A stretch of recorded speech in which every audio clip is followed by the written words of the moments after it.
All right, go All right, for we're it. live. Good afternoon, good morning, good evening, folks, wherever in the world you are. It's V the Grill Economist coming to you live, and we have none other than the man, the international man of mystery himself. He has emerged from his Cold War submarine somewhere in the far reaches of the Pacific Northwest. It's none other than the intelligence insider W. W, what's up, buddy? How are you? Hey, how you doing, bro? I'm hanging in there, man. I'm literally eating a banana. I've told you about this, and you and I were talking about gorilla jokes. You're talking about Bobo, the gorilla up in where around the world, around where you are, who has a habit of mushing bananas and putting it on the window of his cage so people can't look at him. But that's what I do. I mush bananas all on the walls, ceilings, and in front of my webcam has mushed banana over it so they can't see me. Oh gosh. Well, What's new, my man? I mean, there's that's so many probably things going on in the world. yeah. They probably are afraid to see you driving that Chevrolet. Your daughter I got drives rid of it.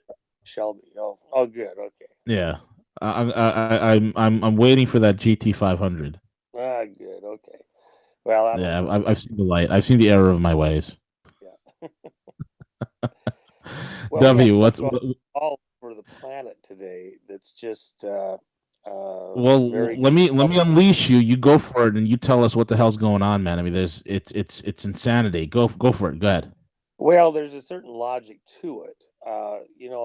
As we were talking even just a moment ago.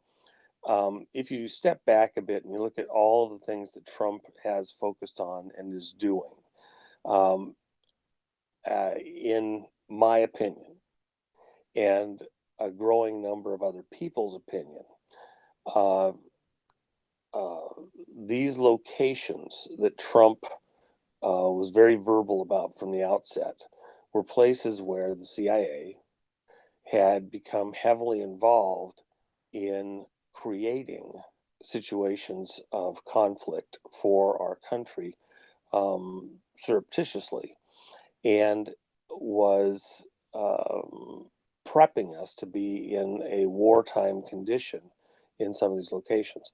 So, for example, uh, it's becoming wider and wider, more widely accepted that ISIS was a CIA State Department creation, that it was funded and supplied by entities that were, at the end of the day, American, and that ISIS and a lot of the stuff that was attributed to ISIS was really part of a broader plan to get us into a Mideast conflict in Syria. If you take the opinion that ISIS was in fact US's U.S. entity, or at least supplied entity, for the purpose of you know inflaming that region and giving an excuse for the U.S. military to have to become involved as the protector to try and calm things down and fix them, then when Trump was engaging, he was really engaging forces that were under the authority of players at CIA. Um, he was really, this house divided thing, except that those were people doing it in our name, but really weren't, doing it officially as the U.S. These deep state players that were creating a context in which the American military would have to engage at the president's orders. Then you go to North Korea. North Korea is a little bit more difficult because it's not as developed. It's harder to see everything. But the reality is, there has been a growing understanding in the military intelligence community that North Korea was working not just with China, but with deep state actors orchestrating what was going on in North Korea from the U.S., of all places. Now, I know this is going to be very hard for a lot of your people to get their mind around or to accept. I get that completely. But I'm just, for the moment, stepping back. I'm not saying I agree or disagree, although I do. I'm just saying that there is a large component within this administration that has come to the conclusion, and had before the president took office, that North Korea was being run by deep state players, at the very least with Correct. assistance from CIA, but most likely mostly CIA. And that technology that was being transferred into North Korea to build these missiles. Here's a country that is so backward, it's starving its own citizen. Do they really have the technical expertise there locally without outside assistance to build these very complex machineries or the nuclear weapons? The contention is that they were a branch office in almost a James Bonzonian type of a situation, where these deep state players were using the cover of that closed state to um, build their own military monster that could be used like the best enemy money can buy to create a context in which the American deep state would then have to become engaged in that area with its own military and intelligence and deep state stuff. Um, uh, an excuse to exist, if you will, grandstanding. And so this is important because Trump, from the outset, when he took office, made these very abrasive statements. And behind the scenes, while the whole world thought he was taking on North Korea and Rocket Man and ISIS, the reality is he was telling these deep state players he was coming for them. The private conversation is, CIA, I'm coming for you. Because at the end of the day, it wasn't just FBI players who came after him with the dossier and other things. It was the deep state using these lower level people and orchestrating them to do their bidding. And ultimately, the dossier and the changing of election outcomes, or attempting to, was being orchestrated by CIA players, not just in this latest election, but in the ones for the last several, including both of Obama's. And so Trump is taking on the CIA. That's the fight that's going on right now.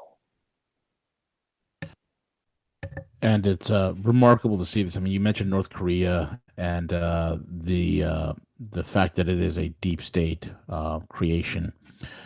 It's pretty interesting that Eric Schmidt of Google was there, and there's a lot of reports coming out that it was in fact him who was setting up some of their computer networks that were over there in North Korea. And there were remote servers set up in North Korea for deep state actors here in the United States to utilize. The other thing, W, if you want to mention, because this is in your wheelhouse because of your background and your expertise in this, the fact that there's a lot of linking between SpaceX and North Korea. Yeah, yeah. Here's part of the problem. Uh, for example, if you go back and you look at, now I'm going to tell you some stuff that your audience hasn't heard anywhere and isn't going to have heard anywhere from anybody else yet, but is coming. So batten down the hatches for a minute. You're not going to have heard this anywhere else, I don't believe, yet so far, even from Q. Um, if you think about the Democratic Party going back to, let's say, the Carter Reagan era, uh, and not just to Clinton like most people do. And you think about that it was modified, altered, was doing something that was, almost un-American. Um, where were they getting their money? Because the country had kind of steered right during Reagan. Even in the Jimmy Carter era, there was some problems, and the backing just wasn't there. They were mysteriously getting all sorts of funds from somewhere. So there's several places earlier on, but the most easily, readily visible location where this money came from was in the mid 90s when Clinton, where we can see it easily.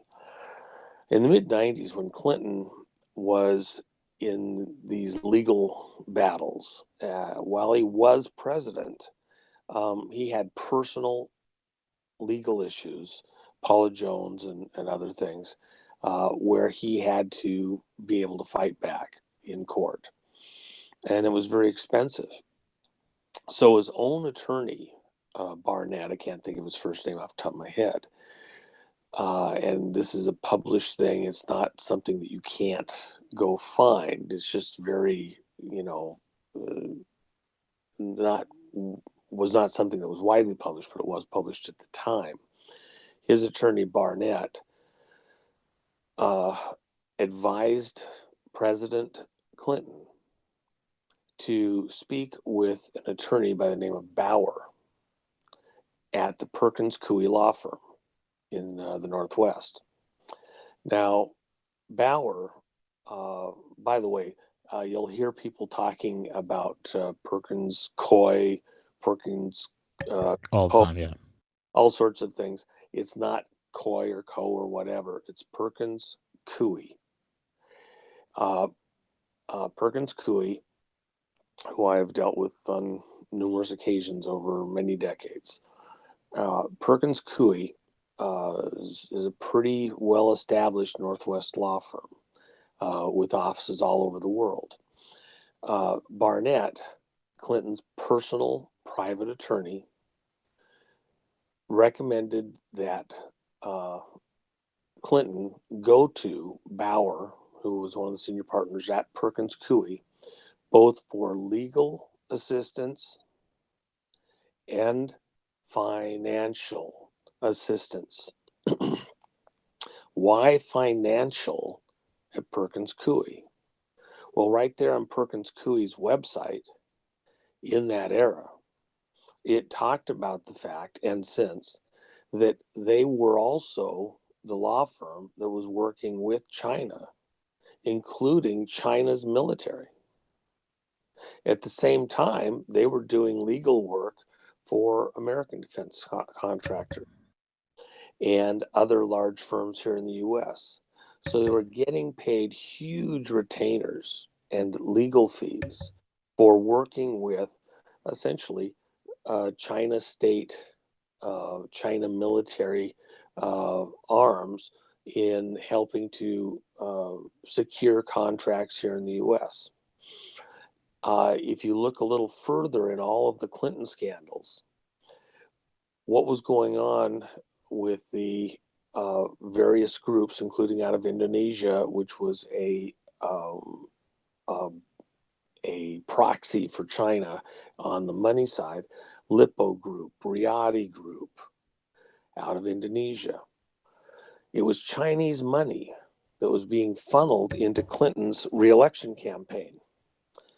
The DNC and the Clintons and other groups, including later the Bushes, were all beneficiaries of that Chinese money for their personal financial assistance and for legal assistance to the Democratic Party, to the DNC. That was Chinese money in our electoral system being Right. laundered through that law firm, amongst others, but that one in a very primary sense. So all of a sudden you start going, well, okay, if China had found this backdoor way to funnel money to tilt the election process, are we looking in the right direction when we talk about Russia? When it was China. And that has continued and gotten stronger all this time.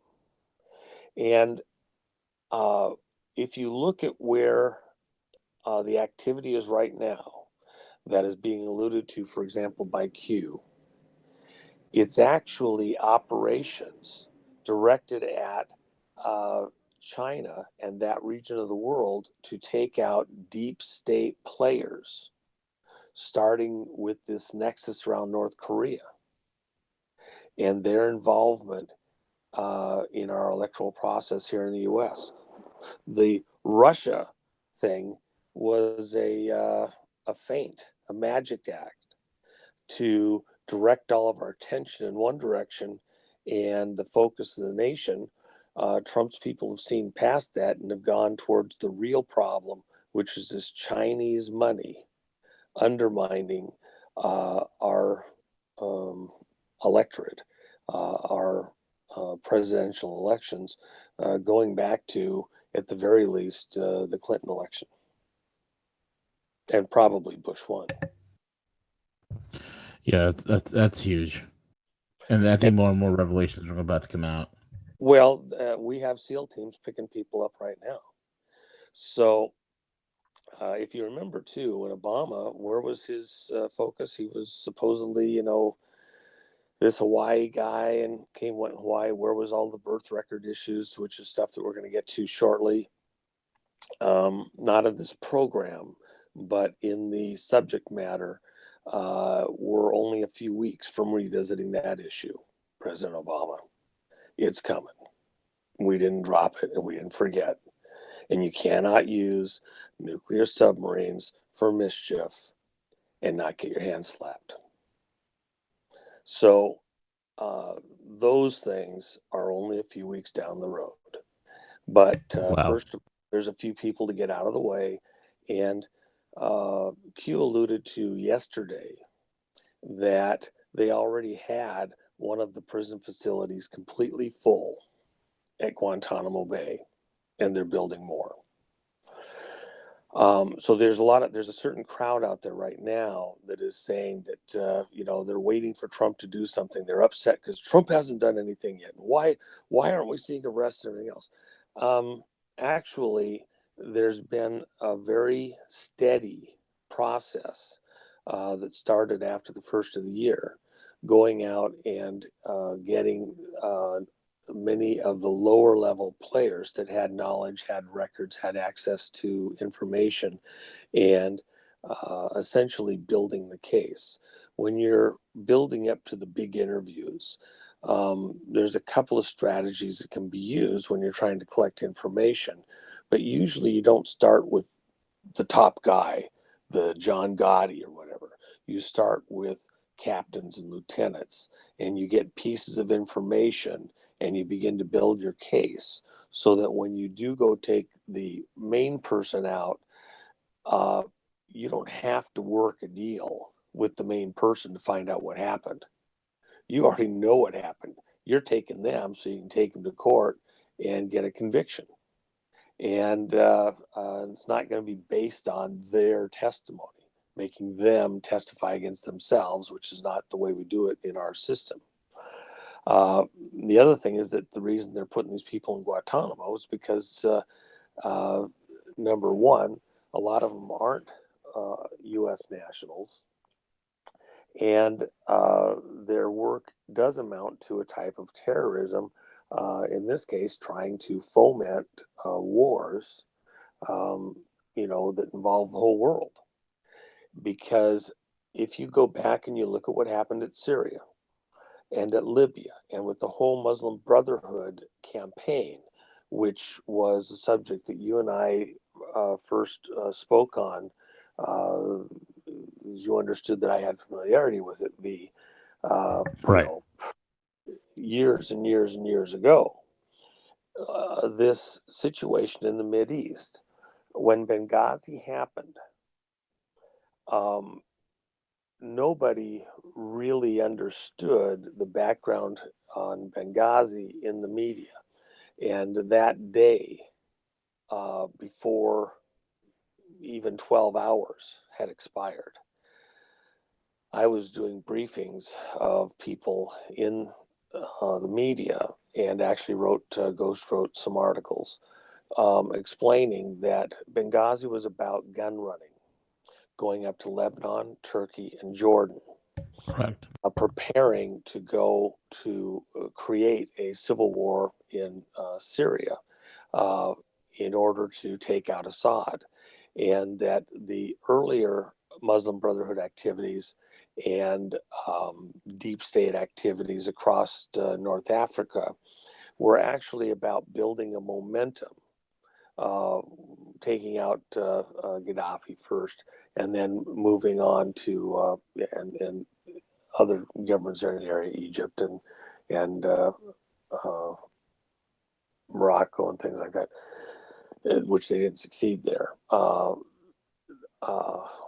in Tunisia, in order to do this, whole pan-Arab movement. Um, and in reality, this was being orchestrated by the Saudis and the Israelis in order to change the nature of the whole region. And that was being done in an orchestrated series of events uh, with State Department and CIA. And they got their hands slapped. Um, they got pushback. And uh, Benghazi was actually about the Iranians who were looking for some Red Crescent workers who had been taken surreptitiously off the streets. They were actually Quds Force intelligence people there in Libya. And the Iranians were coming in to do a rescue operation under the cover of protests, etc. And part of the reason that they did that, they were doing a reverse uh, play of what Ross Perot's people did when they broke some of their managers out of prisons in Iran after the Shah fell, and uh, there was some workers for Perot that were there and that were being held in the prison, and they broke them out. In this case, they believed that their people were being held at the CIA's facility, which was just up the street from the uh, uh, little bungalow there. It wasn't a mission. It wasn't an official State Department location. It was just a safe house Got it. and the shadow of that CIA facility. And they didn't believe they were in that building. They believed they were in the CIA's building, but they had to do something to pull the CIA people out of that building and provide a context where they had a chance of getting some of their people to go up there and break their guys out of that CIA facility. And they weren't there. They were at another location completely. Um, Several days after the Benghazi thing, the Iranian Crescent workers, the Red Crescent workers, were released out of Libya and returned through Turkey back to Iran. Um, so, again, what we're really looking at is that Trump has taken on the CIA. He's doing what Kennedy said he wanted to do, which Yeah. was dismantle the CIA and tear it apart and scatter the pieces to the four corners of the earth and the wind and everything else. And he's not going to get rid of the CIA, but he is going to gut it. And if you look at what Trump did day one, essentially he shut down State Department. Even though you have some, with Tillerson and other stuff, you had some figurehead people that were put in place. The reality is, in the State Department, they were all complaining. They didn't have anything to do. They're going to the lunchroom. They weren't allowed to send a single letter out, respond to any emails unless it was reviewed by somebody that was nobody for them to send it to review. So you literally just shut down the State Department. Why? Because it was a deep state operation against the president. They couldn't believe that that operation could be stopped.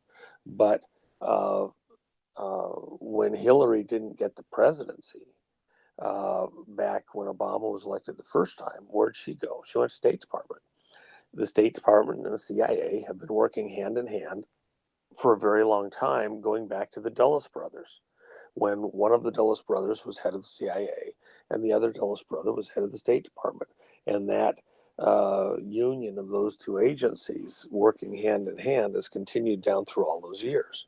So Trump's first move in decapitating these snakes was State Department first, and then the much more involved activity going after the CIA and its own military, its own Air Force, its own armies that are hidden through these covert operations all over the world and all over the US.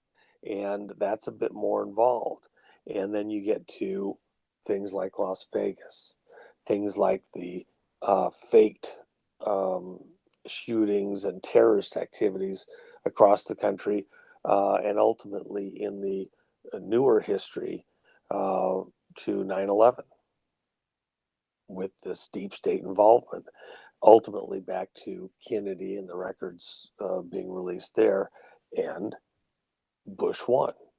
Right.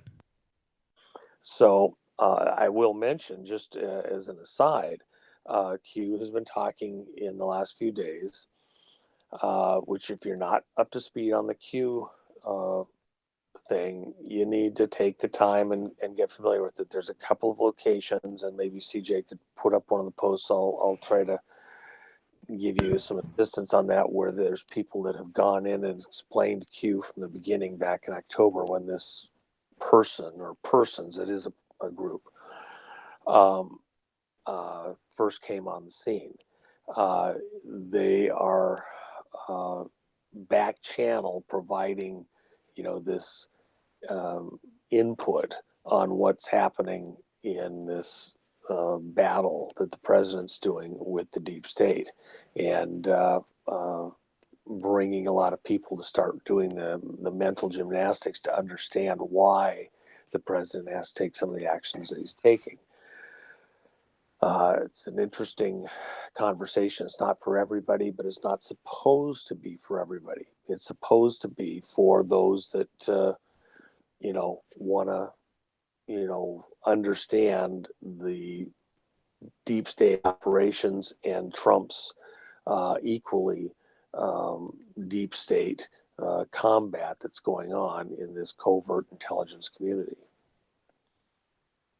So you need to be up to speed on the Q, is what I'm saying, and those that you are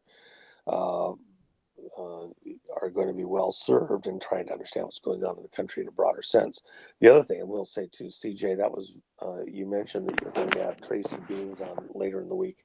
She was one of those people that was an early adopter looking at this issue, and as you know, I was very suspect of the legitimacy of anybody being able or authorized to talk and convey the information that Q was conveying when you suggested we look at that back in November or so, because that type of conversation or release just isn't happening. And within just a few days of making some inquiries of my own, determined that it was in fact legit, that the Q group is attached to the president, and that was legit information, and then said, no, we need to follow this because it is actually legit. You remember that, CJ? Yeah, I do, and I just recently brought up the 8chan post from the most recent W, the 211, where it starts with Ruth Bader Ginsburg. Yes, and what Q has done is he has raised things before anybody else would have known there was an issue, to show that he is tied into this deeper intel, this behind the scenes intel, and show that he's, they're watching everywhere, they're aware of things, and to send messages to the deep state. There's a mental war against these deep state players that's taking place by Trump. And he's being very in their face. For example, one of the things that I find the most amusing in these recent exchanges, just even over the last couple of days, let alone last several weeks, is where where the Q group, or Q, it is a group, they refer themselves as we at times, where the Q group has laughed, made fun of these uh, deep state players in their underground bunkers and naming how many are there. And I keep thinking of what I've said with you and your listeners Wow. before. I wonder if they've reached down in the food bin deep enough they've finally got to the cat food yet. I mean, it's truly remarkable. It really is. I mean, it's yeah, now that you mentioned it, the fact that he was saying, yeah, how how many people are in those bunkers, what they really have um complete total informational awareness at this point. They've captured that. Yeah, and so they use the 14. Now, one thing that's interesting about the 14 is that's not actually how many players are in the bunker yet. The 14, if you turn the 14 around in a mirror, and if you remember, CJ, and I know a lot of your listeners won't know this because they haven't followed Q yet, get on board.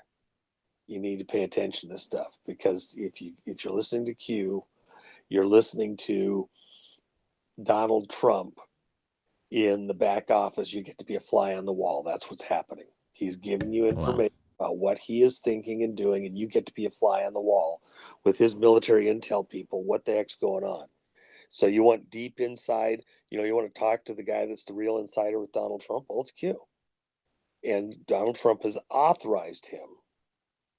And we know this to be a fact on multiple grounds. Q has said that there's less than 10 people, and only 3 of them are non-military, who know the big game plan of what Donald Trump is doing. Now think about that for a second, because I got something else I wanted to say here, but I want you to think about that. There's That's only 10 massive. people in the world that actually know what Donald Trump's game plan is. So if there's people out there and they're telling you, I know that they're doing this, I know that. Well, no, Q has said, and he's directly in contact with the president, has the authority of the president to reveal this stuff. If he wasn't, by the way, the FBI would already be out there figuring out who the leak was, etc. And that's not happening. Why? Because this is authorized by Trump. Trump is allowing this to happen. He wants this to happen. It's like his secret tweets for those that really want to know what's going on. He has said that there's 10 people who have been briefed who know what's the real game plan, the strategy in play here. Only 3 of them are not military. Okay, so you have a military intel operation to take out this deep state group who has captured, our covert operations. Remember the years and years ago, and you and I first talked, I've been saying this for 25, 30 years, but America is a captured operation. And I Yes, you was did. that in the intel methodology that our situation had been captured, uh, links taken out and new links put in to operate America. Remember that? I said it was a captured operation. The country's a captured Yes. operation. So Yes, you have. you can't trust all the way to the top. You don't know who's actually running you. You think you're, in the good guy's side, and up further up the chain, it's a captured operation. And that's what the president has been saying, essentially. That's what the president is fighting. So, of the intel community, it's so captured that the president has surrounded himself with military people. So, of the people that know what's actually happening and what the president's strategy is in taking out these deep state players, there's only 10 people that have been fully briefed on what the plan is, the game plan. Of those, only 3 are not military. Well, the president, he's commander in chief, but he's also civilian. So you could potentially take him out. That would leave 9. So there'd only be 2 other players that aren't military who understand the broader game plan, and then the rest is military. And it's not just going to be any type of military, it's military intel. So if you also look, the president, even though the Secret Service is there, the Secret Service has had very little to do with the president's security since he took office. He's had military security that has been protecting him. And the Secret Service, they're, even though there's stuff there, etc. For example, one of the things they wanted to do was to upgrade and service Air Force One. And when Trump came in, he said, wait a second, hold on. I understand airplanes. What are you going to do? And they explained it all to him. He says, yeah, actually, we don't want any of that stuff. Don't touch the airplane. He isn't trusting any of those players. His military people, he'll take Marine One. He's goes up to Camp David. He's surrounding himself and has the protection of a military component. They're taking this war on against the CIA. Yeah. The state players over there, using his protection from a military standpoint. Why? Because he was put in office and assisted by a military component that saw the U.S. as a captured operation, as these players getting into office with assistance of Chinese money. And that they had this a military operation. It was the only way to get the country back. To do it as a coup wasn't going to work. So if you remember, V, I did a meeting in D.C. Back in 2013. And I believe we talked about that privately at the time. And it was very high-end stuff. Then before and after that, I had other meetings. And those were also with military, very high-ranking people, where there had been some very careful conversations about what to do with this captured operation, those players who had captured us. Was there a option that wasn't the military literally going in and trying to take over in a banana republic coup type of a sense, with these players in these positions of authority and working through the logistics?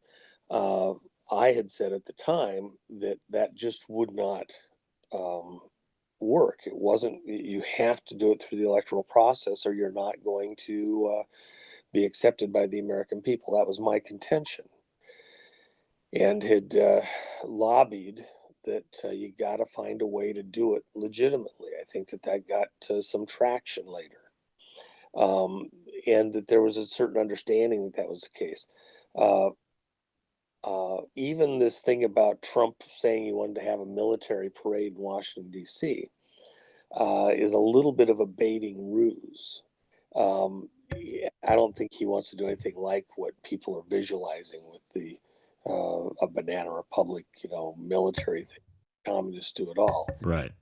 That's been played differently. It's not quite the same as what he wanted to do, but he wants to do a big parade, in part to show that we have captured back our own military as a people from the deep state bought and paid for players who had captured America and were running it like their own branch office for their own little secret endeavors. And that's this CIA cabal that is very evil.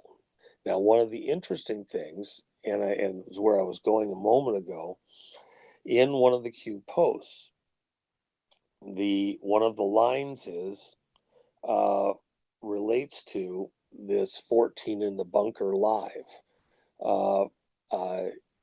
14 live, and had been in earlier lines about the bunker. So and then he'd been talking about mirror, mirror, and this has been going on. In fact, Bankster Slayer found this Bankster Babe, the very hot Bankster Babe, in Rogue Teen. Crazy. I give her a lot of trouble. You busting her chops, man. Yeah, I have a lot of fun with her. She's just a very happy, fun She's awesome. She's person wonderful. to get to talk with and work with behind the scenes, and so I Very tease her bright. Bankster Babe. Anyway, she was actually the one that found this. This was not in any direct Q posts, and it was somebody that was at the periphery who obviously is very connected. It was a picture of it had mirror, mirror on it, reflections and various other things, trees and mosaics, etc. As soon as I saw it, I said, "Oh no, this is not just some artistic person. This is somebody who's very connected, deep inside player, and the messaging here is very important." So I'll let Bankster show that. I think she has it in one of her articles. And the mirror, mirror, and Q had been talking about that also. So some of the stuff that Q has put up, you have to put it up to a mirror to see what he's actually saying. Now, there's some people are going to get upset. Why are they being so coy? Why are they using all these double entendres? Why do you got to put it up to a mirror? And the reason is because it's sort of a game in the Intel community using double entendres, using sleight of hand magic. In my very earliest experiences, some of the players that I dealt with took great delight at being able to show magic act moves that they had learned and done. And so you'd have to try and figure out how they pulled off this feat of magic, this illusion. And so they were always learning new little tricks of illusion and how to say something and appear to have said one thing and actually have a double meaning that could be picked up on and understood by another player, kind of like a secret hand sign. So that's just part of that community. It's their secret languages. It's stuff that they do to hone their skills for when they might need it at some critical moment. They understand whether it's just a simple hand move magic act. That could be the little teeny thing that in some morphed way applied to a specific situation saves your life or does a handoff or something like that. So these tricks are just part of the game, and in fact part of sending this message to these other deep state players. We know the language, we know the game. You want to play? Yeah, we're here to play. It's a very in your face response. We're coming for you. So one of these lines is 14 live, referring to how many are in the bunker. And when you put it up to a mirror, it's evil 41. Oh man. Bush 41? And who has a bunker on his estate? George H.W. Bush. And who was alleged and has been for a very long time to have been present when Kennedy was killed? Bush 41. Who became head of the CIA in the mid 70s when the church committee was going after all of the uh, wild goings on over at the CIA and trying to get to the bottom of the CIA's activity? Who was put in place as the director to help sort things out and get things under control over at the CIA? Evil 41. And you look at all of these things, even coming up to 9/11 and the first Gulf War, who was in office, who, with April Gillespie, baited Saddam into invading Kuwait, who was the Bush president. 41. So when you see this beginning, and of course, what happened? We invade Kuwait. We have this big war. Instead of having a military parade in Washington, D.C., we had a military parade in Baghdad, and showed the force, the bombs exploding, and our stealth technology and everything else, and disrupted the balance in the Mideast. Um, and then that continued, and the terrorists are coming after us. And then we had the New York City first bombing of the towers, and then the later 9/11. And of course, the son was in office at that point in time. And in the interim, you had the Clintons present. And we see now what was harder to see then in this Hegelian process of trying to see switch us back and forth, far right, far left, far right, far left. This Hegelian dialectic, that the Bush and Clinton teams were working together. So then who do you get? You get Barack Obama, and Barack Obama is nothing but a CIA construct. He was managed and controlled by Brennan through the Saudis early on. Now, what's Saudi Arabia? Saudi Arabia is a branch office of CI blankety blank A. Yes. Get through your mind. What was the money flow? Who created the Saudis? Put the royal family British on. Intels. CIA did it in conjunction with British Intel. Well, that was back in the early, 20s? No, 30s? we're really talking the 50s here, post World War II. No, the Saudi monarchy with King Saud, that's 1920s, bro. Yes, but you have to understand who made them what they are today currently. Oh, yeah, it was after the oil boom and made them the powerhouse that they are. Right, it's British and got it. And they also set up the Muslim Brotherhood at the same time. They did. In Egypt. Well, and of course, it existed all the way back to the 20s too, but then it didn't become what it became in more modern time. They've gone in and used various groups. For example, with Obama, Subud, it was a obscure religious group for many years there in Indonesia, and they took that and morphed it and captured it and used it extensively, from the late 50s on. And it's essentially become a captured arm of CIA use for activities around the world. And Subud was the non-religious religious organization that Obama's mom belonged to, and Obama, supposedly is playing his guitar at events in Indonesia, etc. That was part of their cover for contacts and activity in Indonesia at the time. And of course, who was the U.S. director finance for Subud a few years before she moved to Hawaii and became Loretta Fuddy. public health at the Hawaii Department of Public Health? Buddy. Loretta Fuddy, Yep. who was the Subud director. She suddenly emerges as the director of public health to do what? To make sure that the birth certificate issue got solved for Obama. That was the CIA. That was a CIA operative. So the CIA is a captured operation. Trump's going after it.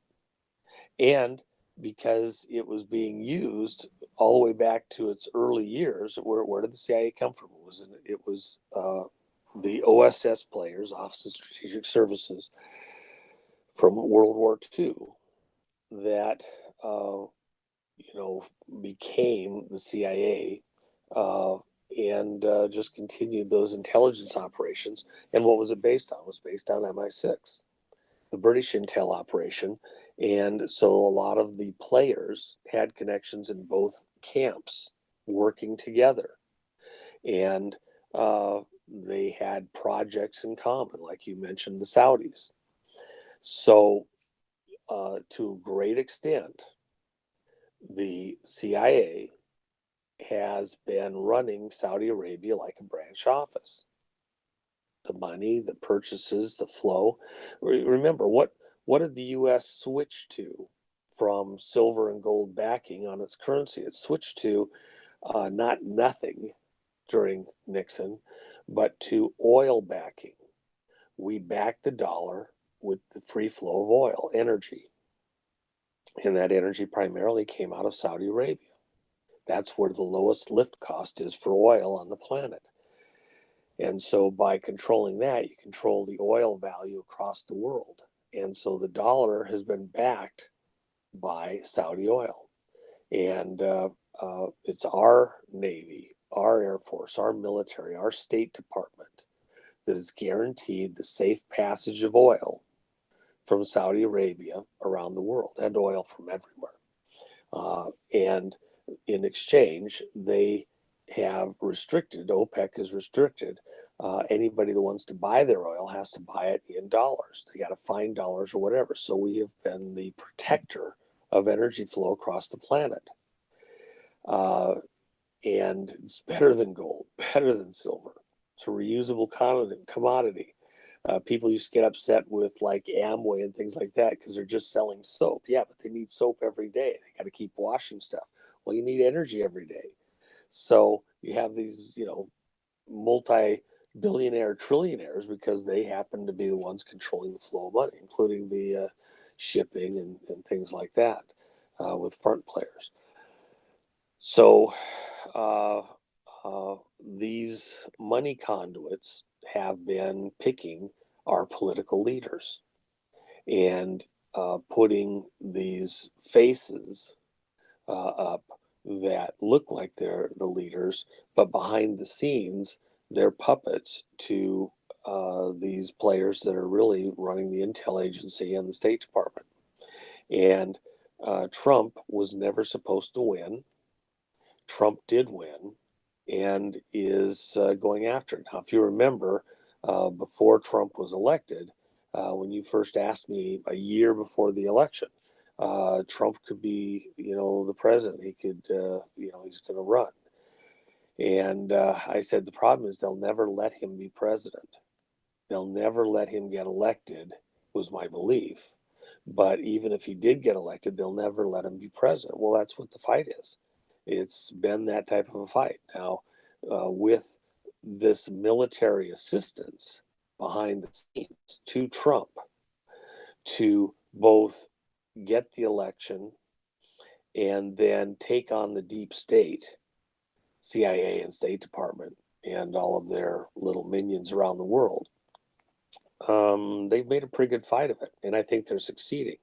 They've made it through the most critical phase, which was that first year where the president consolidates power and gets his own people in office. Now that Trump is through that first year, when they thought they could impeach him and kick him out and get rid of him, because they owned all of the deep state, they had all the players, Trump's past that. He's survived that. The tide of the war has turned. And now those players are starting to head for the bunkers and they are being picked up. Guantanamo, the first prison, is full. Their operators are being picked off. And so we come back to the other statement that I made last year at the New Year's show when I said that over the course of the next year, and I did define it that meant April 1st because these Babylonians go by an April 1st calendar as being the new year. Over the next year, we're going to see a lot of these deep state players expire for various medical reasons, some hits, acts of God, if you will, planes falling out of the air, whatever, but that they were going to see their numbers decimated. They were just going to be gone. And that's exactly what's happening. And I think the next month and a half is going to be as fast and furious as anything that's happened even over the last year, because the tide has not only turned, it's moving very quickly towards Trump consolidating his position very completely and taking out these deep state players for real. That's exciting. Good to know, my man. Closing comments, W, as we come to the end of the broadcast. Go for it. Well, let's go back to the Israel situation. So the Israelis lost a fighter the other day, another one damaged, a helicopter. They had a huge fight, and they were looking for a reason to take action in Syria. It's not in the Iranians' best interest at this time to engage Israel. They're still consolidating their position. It's not in the Russians' interest because they have an election coming. It's not in the Iranians' interest because Trump is deciding whether or not to renew this nuclear deal that Obama did with Iran. He's using this as a leverage tool. So we're in this moment where it's not an advantage for Iran to see something blow up in Syria or Russia, and for other reasons, Turkey. Israel and the Trump side of the U.S. activities are you've got to take on Iran earlier than later because they're continuing to bring in weapons and munitions, etc. So they had this drone that was patrolling on the border with Israel that supposedly wandered into Israeli airspace, and they engaged it and took it down, and it crashed in Israel. Uh, it may have done that. I don't think it did. I think they brought it down, and it did come out in Israeli territory, but it was skirting it and probably wasn't in it. But the Israelis created this context where then, because of that, they had to go in and take out the drone operations headquarters, which was run by Iranian forces, and several other sites. The Israelis have been prepping for this for some time, and so in a matter of hours, the Israelis took out one half of the air defense forces of Syria. Now, it looks like Israel got their nose bloodied. They lost a fighter jet. It was the first time in 36 years that a fighter jet out of Israel has been taken down. And there was criticism they're getting sloppy or lazy. The crew was being sloppy in the way they ran their engagement. I don't think that's completely true, but their strategy obviously didn't win. The Syrians put up, or the Iranians, whoever was running those anti-aircraft batteries, put up 16 missiles, 8 high, 8 low. So if the aircraft is on the deck, the missiles that can take stuff in close in right off the deck could take out the aircraft. If it's up high, longer range missiles could take it out there, and that's where it got hit. And that was an American-built F-16 that we had sold Israel. In other words, a slap at our military capability against, let's say, Russian, Iranian. But they put a whole crap load of missiles up there. 16 is just a phenomenal number. And the reality is, though, for all that it looks like Israel got beat bad with losing a jet when they hadn't lost one before, they took half of the anti-air system out. And that was a pretty big success in its own way. The other thing is that was retaliatory for the Syrians because in northeastern Syria last week, early in the week, the American forces are controlling the oil wells that have provided a lot of the money to run Syria over its last 50 years. Yeah. And that oil is their energy, is their money supply. We haven't given that back. We're occupying that area of Syria, arguably illegally. And we're cutting them off from the money that they need to rebuild Damascus and Syria and to run the operation. We're cutting them off from that. And so there was forces there that we had protecting these fields and the locals. And some of the locals were apparently going to work a deal to allow the Syrian forces from Assad's side to come in and take over a field. And when the locals wanted to do it, they asked our permission, if you will, and made it clear that we weren't going to tell them what to do. And so our guys fell back. Those proxies that we control fell back and got out of the way. And Russian contractors who were getting a piece of the pie to go in and secure these fields, about 500 of them were coming in this covert operation to come take control of these oil fields that then could become a lifeline to help save Assad monetarily, and of course take the load off of Russia, off of Putin. The U.S. forces retreated, the proxies retreated, and when the Russians came in to occupy that, suddenly, supposedly, somebody fired a few shots, killed a couple of people, or were trying to take out a U.S. operations center for some of our contractors. And so our military had to come in and slap them down. They brought in a C-130 gunship, which is just death. Yeah, the Spectre is no joke. And far more even than the fighters, etc. That Spectre comes It's the most effective air to ground asset we have. It's amazing. It's amazing. It's phenomenal. And they just, in matter of minutes, killed, arguably, depending on whose version you want to accept, 1 to 200 personnel that included Iranian, Syrian, and Russian contractors, primarily in this group that was coming in to take over this area.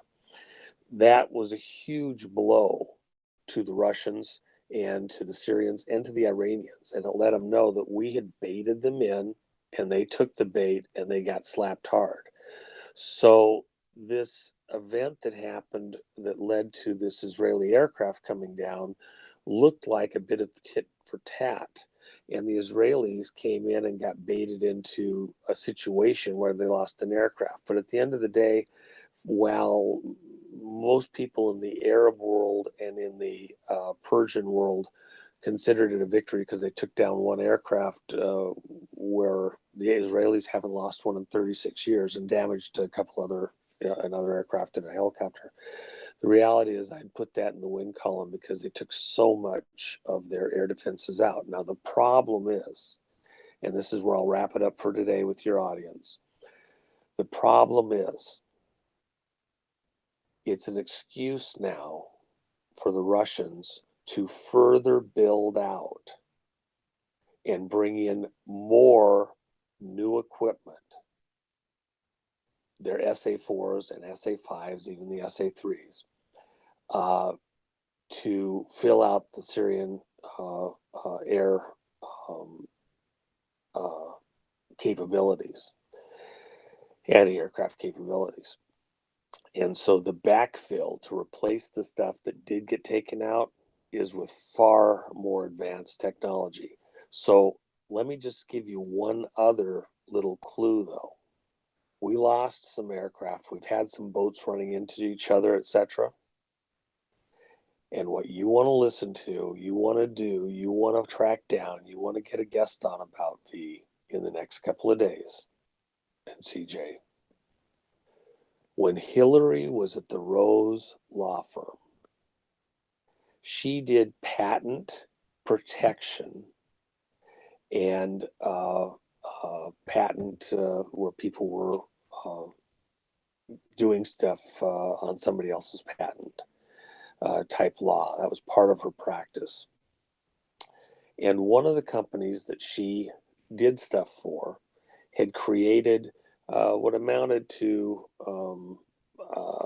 a printed circuit gyroscopic device that helps to locate things where they're at for the purposes of measuring distances between places. And this little device, about the size of a quarter, has ended up in everything. It's ended up in cars, planes, boats, everything that uses telemetry from satellites, cell phone locations, etc., to measure where it's out, how fast it's moving, etc. And she and Bill and Chelsea have been receiving royalties related to some of that work back at the Rose Law Firm. That little device has a history that is now coming to the forefront Yep. because the defeating of some of our military capabilities is all because of that little tiny itsy bitsy device embedded in just about everything that moves, including all of our military machinery. And it's able to assist in taking down aircraft, like the 2 aircraft that just went down with very high profile personnel in Costa Rica and in Australia. Mm-hmm. And other places.